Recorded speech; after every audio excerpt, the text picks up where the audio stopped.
சரியாகாத சில வியாதி கூட இந்த ஜெபத்துல இயேசுவின் நாமத்தினால் healing in the name of Jesus கர்த்தர் அதை விடுதலையாக்குவார்.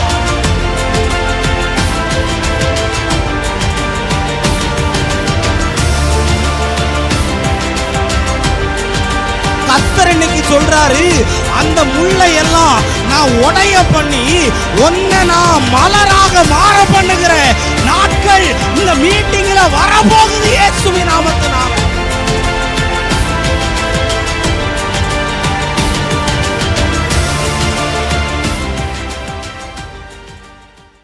கர்த்தருக்குள் அன்பான தேவ பிள்ளைகளே, ஆண்டவரும் இரட்சகருமாகிய இயேசு கிறிஸ்துவின் நாமத்தில் உங்களுக்கு என் அன்பின் வாழ்த்துதலை தெரிவிக்கிறேன்.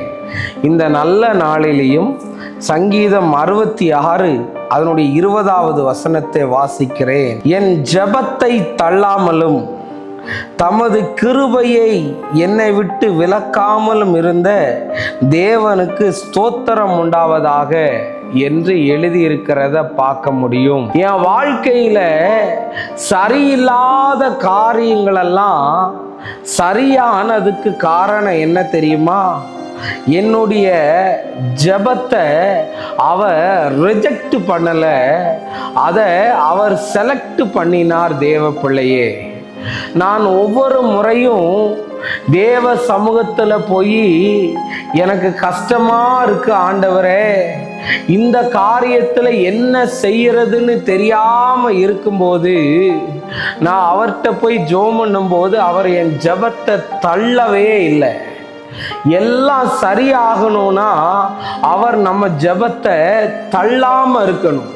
நீங்க இப்போது உங்களுக்கு அரசாங்கத்துல ஒரு வேலை கிடைக்கிறதுக்காகவோ அல்லது உங்களுக்கு ஏதாவது ஒரு நன்மையான காரியத்தை உங்களுக்கு கிடைக்கும்படி நீங்க கொண்டு பெட்டிஷனை மனுவை கொடுப்பீங்க.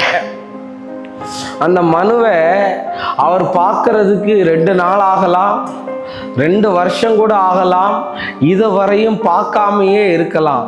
பார்க்காம இருக்கிற வரையும் அது சரியே ஆகாது. ஒருவேளை நீ மனுஷங்கிட்ட கொடுத்த மனுவை அவன் லஞ்சத்தை கேட்டு, அவன் ஆள் பார்த்து, அவன் ஜாதி பார்த்து, அழகு பார்த்து, எல்லாத்தையும் எதிர்பார்த்து வேணா அதை அவன் செய்யாம இருக்கலாம். ஆனா ஆண்டவர்கிட்ட நீ வரும்போது உன் ஜெபத்தை அவர் தள்ளாம கேட்டா எல்லாமே சரியாயிருமா. அவருடைய கிருபையை என்னை விட்டு அவர் எடுக்கவே இல்லை. ஆமா, என் தாவீது சொல்றாரு, நான் பாவம் செஞ்ச போது அந்த கிருபை என்னை விட்டு போயிருமோன்னு நினைச்சேன். ஆனா அவரு என் பாவத்தையும் மன்னித்து அந்த கிருபையையும் என்னை விட்டு விலக்காததுனாலதான் நான் இன்னைக்கு நல்லா இருக்கிறேன்னு.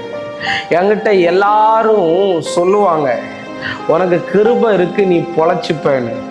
அவங்க சொன்னாலும் சொல்லலைனாலும் அவருடைய கிருபை என் கூட இருக்கிறதுனால என்னை அதை அழிக்க வைக்கல, என்னை ஒவ்வொரு நாளும் பிழைக்க வச்சுக்கிட்டே இருக்கு. என் வாழ்க்கையில எல்லாமே சரியானதுக்கு ஒரு காரணம் அவர் என் ஜெபத்தை கேட்கறதுனால, அவருடைய கிருபையை அவர் என்னை விட்டு விலக்காததுனால தான். ஒருவேளை இன்னைக்கு வரை என் ஜெபம் கேட்கப்படலைன்னு நினைக்கிறியா?